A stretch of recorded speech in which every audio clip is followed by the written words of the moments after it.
بسم اللہ الرحمن الرحیم۔ السلام علیکم دوستوں، میں امید کرتا ہوں کہ آپ لوگ خیریت سے ہوں گے اور زندگی کے بہاروں کو بھرپور طریقے سے انجوائے کر رہے ہوں گے۔ آج جو ہم بک لائیں اسٹڈی کرنے کے لیے وہ ہے دی کورٹ فیس ایکٹ 1870، اور اس کے اندر جو ہم ٹاپک ڈسکس کریں گے وہ ہے دی موڈ آف لیوینگ فیس، اور اس کو جو سیکشن ڈیل کرتی ہیں وہ سیکشن 25 سے لے کر 30 تک ہیں۔ تو دوستو، ٹاپک پر آنے سے پہلے میں آپ لوگوں سے گزارش کرتا چلوں، یہ جو میرا چینل ہے پلیٹ فار جسٹس، کائنڈلی آپ اس کو سبسکرائب کر دیں، اس سے میری حوصلہ افزائی ہوتی ہے۔ تو آتے ہیں دوستو ٹاپک کے اوپر۔ تو سب سے پہلے جو سیکشن ہے وہ 25 ہے۔ 25 کہتے ہیں، 25 میں لا میکر نے اس کی ہیڈ لائن بنائی ہے cancellation of collection of fee by stamps, اور اس میں انہوں نے کہا ہے کہ جو بھی کورٹ فیس ایکٹ ہاضہ کے تحت، ایکٹ ہاضہ کی سیکشن 3 کے تحت، مطلب کورٹ فیس ایکٹ کی سیکشن 3 کے تحت تمام جو فیسیں وصول کی جائیں گی، جو پے کی جائیں گی، وہ اسٹیمپس کی شکل میں ہوں گی۔ ایک ہی بات ہے، سیکشن 25 کے اندر انہوں نے ایک ہی بات کی ہے کہ جتنی بھی کورٹ فیس ادا کی جائے گی وہ اسٹیمپس کی شکل میں ہوگی۔ اس کے بعد آ جاتی ہے سیکشن 26۔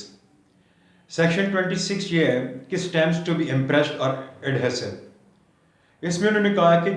اسٹیمپس جو کورٹ فیس کی شکل میں ادا کی جاتی ہے وہ تو یا امپریسڈ ہوتی ہے یا پھر ایڈہیسو ہوتی ہے،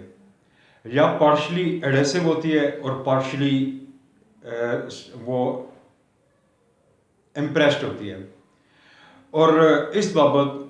provincial government time to time notification جاری کرتی ہے کہ کس طرح کی کورٹ فیس ہوگی، اور اس کے بعد اس کو اپنے آفیشیل گزٹ کے اندر بھی شائع کرتی ہے۔ اچھا، اس کے اندر سوال یہ پیدا ہوتا ہے کہ امپریسڈ کورٹ فیس کیسی ہوتی ہے اور ایڈہیسو کیسی ہوتی ہے۔ امپریسڈ جو ہوتی ہے وہ جو آپ سٹیمپس دیکھتے ہیں یا اسٹامپ پیپر جو آپ دیکھتے ہیں وہ سٹیمپس ہوتے ہیں، اور ایڈہیسو جو ہوتی ہے وہ ٹکٹ جو ہوتے ہیں جن کے پیچھے گم لگی ہوتی ہے، تھوڑا سا جس کو مرطوب کر کے ویٹ کر کے جس کو کاغذ کے اوپر افیکس کیا جاتا ہے، وہ ایڈہیسو کورٹ فیس ہوتی ہے۔ اس کے بعد آ جاتی ہے دوستو سیکشن 27۔ اب سیکشن 27 ڈیل کرتی ہے rule of supply, number, renewal and keeping account of stamps. اب پروونشل گورنمنٹ ہے وہ ٹائم ٹو ٹائم جو ہے وہ نوٹیفیکیشن جاری کرتی ہے، اور جس کو بعد میں اپنے آفیشیل گزٹ کے اندر شائع کیا جاتا ہے، اور اس کے اندر وہ جو قوانین یا رولز ریگولیشن وہ اسٹیمپ کی سپلائی کے بارے میں، ان کے جو اوپر نمبر لگے ہوتے ہیں ان کے بارے میں، ان کی وہ جو لائسنس فیس ہوتی ہے، وہ لائسنس ہوتا ہے اس کے رینیول کے بارے میں، یا اسٹیمپس جو فروخت ہوتی ہیں یا ان کے بارے میں جتنے بھی وہ رولز ہوتے ہیں، یہ صوبائی گورنمنٹ بناتی ہے کہ ان کے اکاؤنٹس کیسے رکھنے ہیں، ان کو رینیو کیسے، لائسنس کیسے رینیو ہوگا جو بیچنے والا اسٹیمپ بھنڈار، اور ان کی سپلائی کا کیا طریقہ کار ہے، نمبر کیا طریقہ کار ہے، یہ سارے جو ہیں ہائی کورٹ ان کے بارے میں وہ رولز ریگولیشن بناتی ہے، اور اس کے مطابق پھر وہ عمل کیا جاتا ہے جن کے اوپر قانون کا درجہ جن کو حاصل ہو جاتا ہے۔ ہائی کورٹ میں جو بھی اسٹیمپس استعمال ہوتے ہیں وہ چیف جسٹس کی رضامندی سے، اس کے وہ کانسنٹ سے، جس طرح کے وہ اسٹیمپس کہتا ہے اس طرح کے اسٹیمپس جو ہیں وہ ایشو کیے جاتے ہیں اور استعمال کیے جاتے ہیں، اور پروونشل گورنمنٹ ان کا وہ جو رول جتنے بھی ہوتے ہیں ان کو آفیشیل گزٹ میں شائع بھی کرتی ہے۔ اور اس کے بعد اس میں یہ ہے کہ اسٹیمپس کی سپلائی جو ہے وہ کیسے ہوگی، ان کی کتنی وہ اماؤنٹ ہوگی، وہ کتنی اپنا اماؤنٹ کی وہ جو ہے وہ فی بندہ جو ہے وہ اسٹیمپ بھنڈار فروخت کر سکتا ہے۔ اچھا، جو ضائع ہو جاتی ہے اسٹیمپس یا خراب ہو جاتے ہیں ان کو کیسے رینیو کیا جاتا ہے، اور ان کا حساب کتاب، یہ سارے رولز جو ہیں وہ 27 کے اندر بتائے گئے ہیں۔ اس کے بعد آ جاتی ہے سیکشن 28۔ سیکشن 28 کہتی ہے کہ اسٹیمپنگ ڈاکومنٹ اینڈ ورڈنٹی ریسیو۔ اس میں یہ کہا گیا کہ کوئی بھی ایسا ڈاکومنٹ جس کے اوپر کورٹ فیس ایکٹ کے تحت لگانا ضروری ہو، اور اس کے اوپر یا تو انورڈنٹلی کوئی کورٹ فیس پے کی گئی ہو، یا اس کے اوپر درست مقدار کے اندر، درست اماؤنٹ کے اندر وہ کورٹ فیس پے نہ کی گئی ہو، اور اس ڈاکومنٹ کو اس وقت تک ویلڈ تصور نہیں کیا جائے گا کہ جب تک کسی ڈاکومنٹ کے اوپر وہ پراپر کورٹ فیس ادا نہیں کر جاتی. اگر کسی عدالت کے اندر یا کسی پبلک آفس کے اندر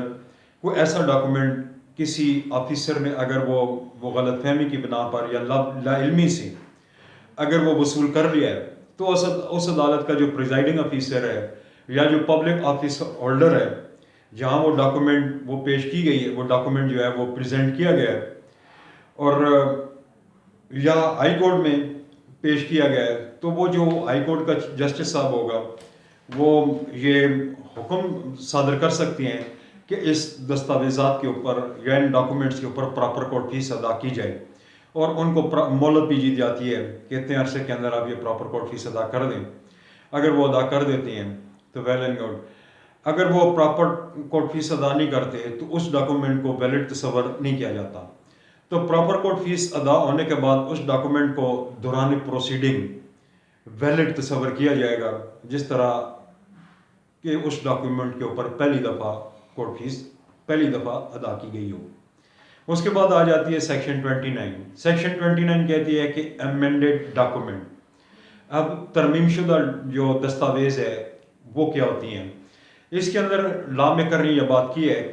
کہ جہاں کسی ڈاکومنٹ کے اوپر آلریڈی وہ جو ہے وہ ڈاکومنٹ کا جو سبسکرائبر ہے یا اس کا جو آنر ہے یا اس کا بینیفیشری جو ہے اگر وہ ایک دفعہ کورٹ فیس ادا کر چکا ہے اور اس ڈاکومنٹ کے اندر کوئی غلطی سرزد ہو جاتی ہے مسٹیکنلی یا کوئی چیز جس کو درست کرنا ضروری ہو آ جاتی ہے تو جب اس کو درست کیا جاتا ہے اس غلطی کو درست کیا جاتا ہے تو نیکسٹ ٹائم جو ہے اس کے اوپر کوئی کورٹ فیس عائد کرنے کی ضرورت نہیں ہوتی. اس کے بعد آ جاتی ہے سیکشن 30 کینسلیشن آف اسٹیمپس کہ یہ اسٹیمپ پیپر جو ہوتے ہیں یا اسٹامپ پیپر ہوتے ہیں ان کو ردی کیسے کیا جاتا ہے ان کو رد کیسے کیا جاتا ہے. اور اس میں انہوں نے کہا ہے کہ یہ جو کورٹ فیس ایکٹ ہے اس کے تحت کوئی بھی ڈاکومنٹ جس پر کورٹ فیس ادا کرنا ضروری ہو کسی عدالت میں یا کسی پبلک آفس میں کسی پروسیڈنگ کے سلسلے کے اندر اور اس وقت تک فائل نہیں کیا جا سکتا جب تک کہ اس کے اوپر جو سٹیمپس ہیں ان کو رد نہیں کر دیا جاتا. تو رد کرنے کا ایک طریقہ کار ہے اور وہ طریقہ کار یہ ہے کہ اس کی وہ جو کریسنٹ بنا ہوتا ہے یا اس کے اوپر وہ جو سٹار بنا ہوتا ہے یا جو اس کے اوپر چکر بنا ہوتا ہے اس کو سٹیمپ کر کے اس کے اندر سوراخ کر دیا جاتا ہے. تو سوراخ کرنے سے مراد یہ ہے کہ یہ سٹیمپ جو ہے استعمال ہو گئے ہیں.